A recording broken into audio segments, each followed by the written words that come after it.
नमस्कार, सुजस बुलेटिन में आपका स्वागत है। मैं हूं आपके साथ अश्विनी सरोही। सबसे पहले एक नजर हेडलाइंस पर। मुख्यमंत्री ने इंग्लैंड के मंत्री और भारतीय मूल के चुनिंदा सांसदों से की मुलाकात। ब्रिटेन की संसद का किया दौरा। राज्य में निवेश के लिए ब्रिटेन के अधिकारियों से की सहयोग की अपील। माइनिंग स्टेक होल्डर्स से माइंस प्रमुख सचिव का सीधा संवाद। कहा, राइजिंग राजस्थान इन्वेस्टमेंट समिट लिखेगा औद्योगिक निवेश के विकास की नई इबारत। विधानसभा उपचुनाव 2024 के लिए अधिसूचना जारी। प्रदेश में 7 विधानसभा क्षेत्रों के लिए नामांकन प्रक्रिया शुरू। 13 नवंबर को सुबह 7 बजे से शाम 6 बजे तक होगा मतदान।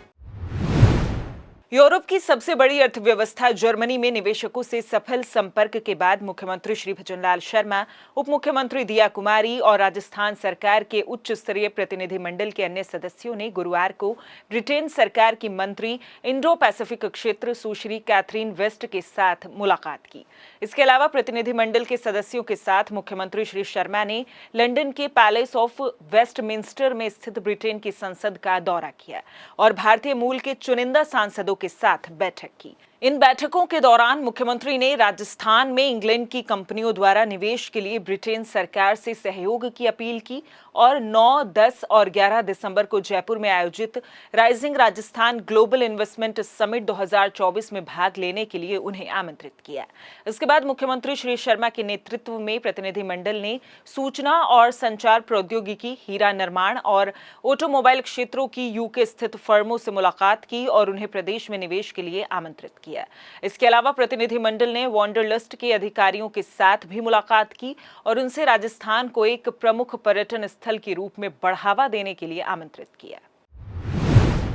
माइंस एवं पेट्रोलियम विभाग के प्रमुख शासन सचिव श्री टी रविकांत ने कहा कि rising Rajasthan global investment summit प्रदेश में औद्योगिक निवेश, रोजगार सृजन, आर्थिक सामाजिक विकास, राजस्व की दृष्टि से नई इबारत लिखने जा रहा है। राजस्थान का माइनिंग सेक्टर देश प्रदेश के आर्थिक विकास का प्रमुख सेक्टर होने से हमें 8 नवंबर को जयपुर में आयोजित प्री समिट और दिसंबर में आयोजित इन्वेस्टमेंट समिट में अधिक से अधिक निवेश प्रस्ताव लेकर आगे आना होगा। उन्होंने कहा कि प्रदेश के माइनिंग सेक्टर से रोड शो आदि में 45,000 करोड़ रुपए से अधिक के निवेश प्रस्तावों पर एमओयू हस्ताक्षरित हो चुके हैं। वहीं 8 नवंबर को जयपुर में आयोजित प्री समिट में माइनिंग सेक्टर में 50,000 करोड़ से अधिक के निवेश के एमओयू हस्ताक्षरित होंगे। प्रमुख सचिव श्री रविकांत ने आज उदयपुर में माइनिंग सेक्टर के स्टेक होल्डर्स और माइनिंग एसोसिएशन के प्रतिनिधियों से सीधा संवाद किया। उन्होंने कहा कि उदयपुर खनिज की दृष्टि से महत्वपूर्ण क्षेत्र है। हमें माइनिंग सेक्टर में एक्सप्लोरेशन, माइनिंग प्रोसेसिंग यूनिट या इसी तरह के अन्य उद्योगों में निवेश के लिए आगे आना चाहिए। फलौदी जिले में उद्योग और रोजगार के अवसर पैदा करने के लिए गुरुवार को राइजिंग राजस्थान इन्वेस्टर मीट का आयोजन शिक्षा मंत्री और फलौदी प्रभारी मंत्री श्री मदन दिलावर के मुख्य आतिथ्य में आयोजित हुआ। जिला मुख्यालय पर आयोजित इन्वेस्टर मीट में 138 से ज्यादा उद्यमियों ने 10,600 करोड़ रुपए के एमओयू किए। इस दौरान श्री दिलावर ने फलौदी जिला प्रशासन व उद्योग विभाग द्वारा लगाई गई प्रमुख उद्योगों की विभिन्न स्टॉल्स का अवलोकन करते हुए कार्यों की सराहना की। इन्वेस्टर समिट में संबोधित करते हुए प्रभारी मंत्री श्री दिलावर ने उद्यमियों को आश्वस्त किया कि राज्य सरकार उद्यमियों के निवेश को समृद्ध व सुरक्षित बनाने के लिए दृढ़ संकल्पित है। उन्होंने कहा कि राज्य सरकार द्वारा निवेशकों को राजस्थान में निवेश करने के लिए विभिन्न कार्यक्रम व विदेश दौरे करते हुए निवेशकों को प्रोत्साहित किया जा रहा है। उन्होंने कहा कि जिले में औद्योगिक विकास की विपुल संभावनाएं हैं। राइजिंग राजस्थान में जयपुर जिला अपनी महत्वपूर्ण भागीदारी निभाएगा। जयपुर ग्रामीण और दूदू जिलों की जिला स्तरीय इन्वेस्टर्स मीट का आयोजन 8 नवंबर 2024 को राजस्थान इंटरनेशनल सेंटर जयपुर में आयोजित किया जाएगा। मीट के सफल आयोजन के लिए संपूर्ण जिले के उद्यमियों से संपर्क किया जा रहा है।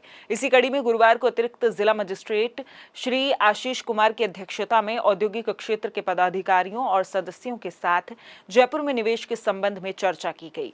रीको द्वारा स्थापित औद्योगिक क्षेत्रों में इकाइयां स्थापित करने के रुझान के साथ उद्यमियों द्वारा लगभग 457 करोड़ का निवेश किए जाने के एमओयू हस्ताक्षरित किए गए, जिनके द्वारा 2 वर्ष के अंदर इकाई स्थापित कर लगभग 1,000 से अधिक लोगों को रोजगार प्रस्तावित किया गया है।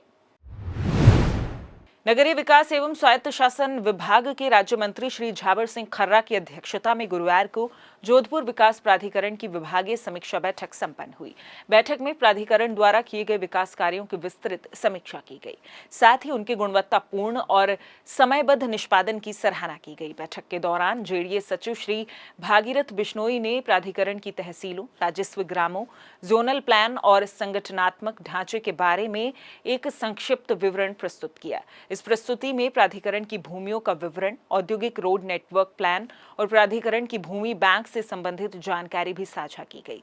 स्वायत्त शासन मंत्री श्री खर्रा ने जेडीए द्वारा किए गए विभिन्न विकास कार्यों की समीक्षा करते हुए कहा कि जोधपुर विकास प्राधिकरण ने गुणवत्तापूर्ण और समय पर कार्यों का निष्पादन कर शहर के सर्वांगीण विकास के लिए उत्कृष्ट प्रयास किए हैं। उन्होंने प्राधिकरण द्वारा पूर्ण किए गए और प्रगतिरत परियोजनाओं की सराहना करते हुए भविष्य के कार्यों के लिए भी मार्गदर्शन प्रदान किया। जोधपुर के नगर निगम उत्तर और जोधपुर के नगर निगम दक्षिण दोनों निगमों के बारे में विशेष रूप से आम जनता की तरफ से जितनी शिकायतें मिली थी उन पर चर्चा हुई है। दोनों नगर निगमों के आर्थिक स्थिति पे चर्चा हुई है और सबसे बड़ा दोनों नगर निगमों के पास जितनी सरकारी संपत्ति या सार्वजनिक संपत्ति है उसको लेकर चर्चा हुई है और इन्हें निर्देशित किया है कि जितनी भी नगर निगम की संपत्तियां, भूमियां हैं, उन सब पे नगर निगम की संपत्ति का बोर्ड लगे और एक ऐसा पोर्टल बने जिसमें नगर निगम उत्तर और दक्षिण दोनों की जितनी संपत्तियां हैं उसका विवरण अंकित हो और उसके साथ ही अब तक जितने पट्टे जारी हुए हैं उनको भी पोर्टल पे अपडेट किया जाए। कुछ संज्ञान में आया है कि कुछ पट्टों की पत्रावलियां गायब हुई हैं, कुछ पट्टे ऐसे जारी हुए हैं जिनके बारे में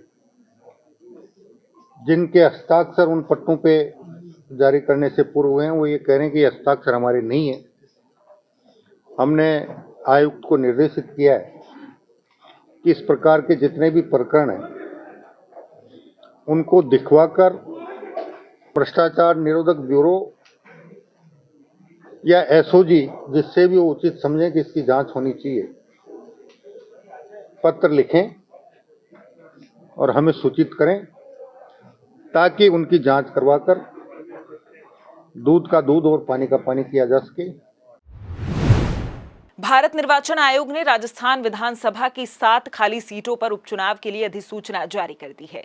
इसके साथ ही झुंझुनू, दौसा, रामगढ़, देवली, उनियारा, खींवसर, सलूम्बर और 84 विधानसभा क्षेत्रों में रिटर्निंग अधिकारियों की ओर से सार्वजनिक सूचना जारी की गई है और उम्मीदवारों के लिए नामांकन की प्रक्रिया आज से ही शुरू हो गई है। मुख्य निर्वाचन अधिकारी श्री नवीन महाजन ने बताया कि चुनाव के लिए नामांकन की आखिरी तारीख 25 अक्टूबर है। नामांकन पत्र संबंधित रिटर्निंग अधिकारी के कार्यालय में प्रतिदिन सुबह 11 बजे से 3 बजे के बीच प्रस्तुत किए जा सकेंगे। रविवार 20 अक्टूबर को सार्वजनिक अवकाश होने के कारण नामांकन दाखिल नहीं किए जा सकेंगे। नामांकन पत्रों की समीक्षा सोमवार 28 अक्टूबर को होगी और नाम वापस लेने की आखिरी तारीख 30 अक्टूबर तय की गई है। 7 विधानसभा क्षेत्रों के लिए मतदान 13 नवंबर को होगा। मतदान की प्रक्रिया सुबह 7 बजे से शुरू होकर शाम 6 बजे संपन्न होगी। वहीं 23 नवंबर को मतों की गिनती की जाएगी। उपचुनाव की समस्त प्रक्रिया 25 नवंबर तक पूरी कर ली जाएगी। डूंगरपुर जिला निर्वाचन अधिकारी श्री अंकित कुमार सिंह ने गुरुवार को विधानसभा उपचुनाव के तहत गठित जिला स्तरीय एकीकृत नियंत्रण कक्ष का निरीक्षण किया। भारत निर्वाचन आयोग के निर्देशानुसार जिला कलेक्ट्रेट परिसर में एकीकृत नियंत्रण कक्ष स्थापित किया गया है, जहां मीडिया अनुवीक्षण 1950 शिकायत निवारण, सी विजिल और जिला सामान्य नियंत्रण कक्ष 24 घंटे क्रियाशील हैं। जिला निर्वाचन अधिकारी ने प्रकोष्ठ में संचालित विभिन्न गतिविधियों और संधारित किए जा रहे रजिस्टरों के बारे में जानकारी ली। उपचुनाव से संबंधित सभी राजनीतिक समाचारों का बारीकी से विश्लेषण करते हुए भारत निर्वाचन आयोग के निर्देशानुसार रिकॉर्ड संधारित करने और अपने उत्तरदायित्वों का गंभीरता से पालन करने के निर्देश दिए गए हैं। सुजस बुलेटिन में फिलहाल इतना ही। फिर होगी आपसे मुलाकात, तब तक के लिए नमस्कार।